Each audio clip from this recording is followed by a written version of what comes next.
حضرت عبداللہ ابن عمرو ابن العاص رضی اللہ تعالی عنہما صحابہ کرام میں اس اعتبار سے بہت ممیز تھے کہ ان پر عبادت جو ہے، عبادت گزاری کا اتنا غلبہ ہو گیا تھا، ہر روز روزہ رکھتے تھے اور رات کو پوری رات کھڑے رہتے تھے۔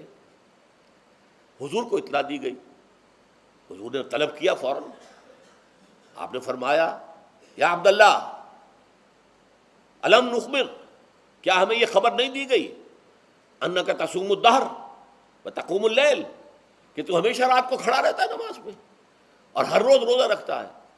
اب ظاہر بات ہے حضور کے حضور میں جھوٹ کیسے بولتے، ویسے بھی جھوٹ بولنے کا سوال نہیں صحابہ کے لیے، تو عرض کیا بلا یا رسول اللہ ایسی ہے تو صحیح ہے۔ فرمایا لا تفعل، ہرگز ایسا مت کرو، فإن لنفسك عليك حقا وإن لزوجك عليك حقا وإن لزورك عليك حقا، تمہارے نفس کا بھی تم پر حق ہے، روزہ رکھو بھی اور افطار بھی کرو۔ بہترین روزہ جو ہے وہ حضرت داؤد علیہ السلام کا تھا، ایک دن روزہ رکھتے تھے، ایک دن افطار کرتے تھے۔ لیکن یہ ہے کہ آپ ہفتے میں 2 دن روزے حضور کے ہیں، سوموار کو اور جمعرات کو، مہینے میں 3 روزے یہ ہیں، اس میں گویا کہ سنت پر عمل بھی ہو جائے گا۔ لیکن یہ کہ ہمیشہ روزہ رکھنا، بلکہ یہاں تک کہا گیا ما ساما من سامت دہر، جو ہمیشہ روزہ رکھتا ہے اس نے کوئی روزہ رکھا ہی نہیں۔ کیا مطلب؟ یہ تو اس نے اپنی ہیبٹس بدل لی ہیں، ہیبٹس ہو گئی ہیں یہ کہ سارا دن بھر نہیں کھانا، صبح کھانا شام کو کھانا، بس یہ تو اس نے اپنی ہیبٹ بدل لی ہے، روزہ ہیبٹ بن گیا اس کا۔ ما ساما من سامت دہر، جس نے ہمیشہ روزہ رکھا اس نے کوئی روزہ رکھا ہی نہیں۔ اس لیے کہ روزہ تو در حقیقت اس شخص پر شاخ گزرتا ہے جس کو عادت ہے دن میں کھانا کھانے کی، اس کو دن کے اندر 3 کھانے کھانے کی عادت ہے، تبھی تو وہ شاخ گزرے گا۔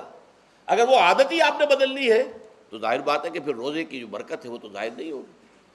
تو بہرحال اس اعتبار سے غور کیجئے کہ یہ پہلا حکم جو ہے روزے کا، لعلکم تتقون، تاکہ تمہارے اندر تقوی پیدا ہو جائے، اپنے نفس پر کنٹرول پیدا ہو جائے۔ اس کو یوں سمجھیے کہ یہ ایک بڑا منہ زور گھوڑا ہے، ہمارا جو نفس ہے، ہمارا جو جسم ہے، حیوانی نظام، اس پر ہماری خودی یا ہماری انا یا ہماری ایگو یا ہمارا سیلف، یہ اس پر حکمران ہے، اس کا گھوڑے کا سوار ہے۔ اب اگر گھوڑا منہ زور ہے اور سوار کے قابو میں نہیں ہے تو کیا نتیجہ نکلے گا؟ اب وہ گھوڑے کے اختیار میں ہے، سوار صاحب کی جان جو ہے وہ جا کر پٹخ دے کہیں، کسی کھائی میں گرائے، کسی اور جگہ گرائے، وہ تو گویا کہ اس کے رحم و کرم پر ہے۔ ہاں اگر سوار تکڑا ہے اور سوار نے جو ہے گھوڑے کو قابو میں کیا ہوا ہے، اس کی رانوں میں بھی جان ہے، دبایا ہوا گھوڑے کو اپنی رانوں کے درمیان، تو ظاہر بات ہے کہ اب یہ گھوڑا جو ہے بہت بڑی ایسٹ ہے اس کے لیے۔ اب گھوڑا ادھر جائے گا جدھر سوار لے جانا چاہے گا، سوار اپنے مقصد، اپنی منزل تک پہنچے گا گھوڑے کے ذریعے سے۔ اور اگر برعکس ہے، جیسا کہ میں عرض کر چکا ہوں، تو وہ سوار جو ہے وہ گھوڑے کے رحم و کرم پر ہے۔ یہی معاملہ ہے، ہماری خودی یا ہماری انا یا ہمارا ایگو، یہ در حقیقت یہ راکب ہے، اور ہمارا وجود حیوانی یہ مرکب ہے، یہ گھوڑا ہے۔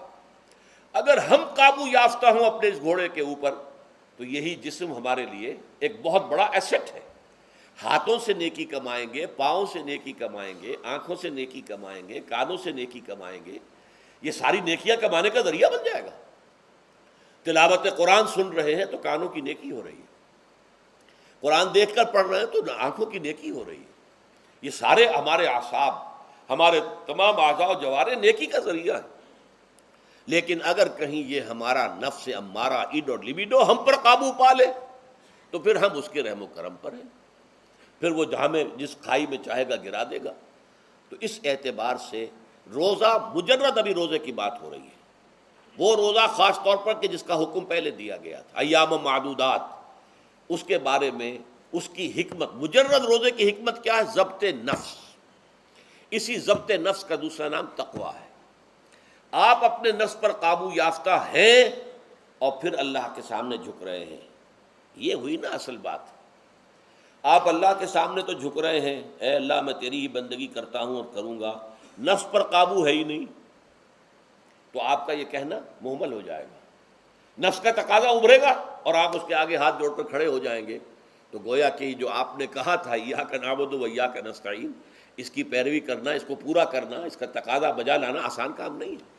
چبی گویم مسلمانم بلرزم کہ دانم مشکلات لا الارا، جب میں کہتا ہوں کہ میں مسلمان ہوں تو مجھ پر کب کب یہ طاری ہوتی ہے، اس لیے کہ مجھے معلوم ہے کہ لا الہ کہنے کا مقصد کیا ہے اور مطلب کیا ہے، اس کے تقاضے کیا ہیں۔ تو روزہ مجرد روزے کی غرض و غایت تقویٰ یا ضبط نفس یعنی سیلف کنٹرول، اور اس سیلف کنٹرول کے ساتھ اپنے پورے وجود کو اللہ کے سامنے جھکا دینا، یہ عبادت ہے۔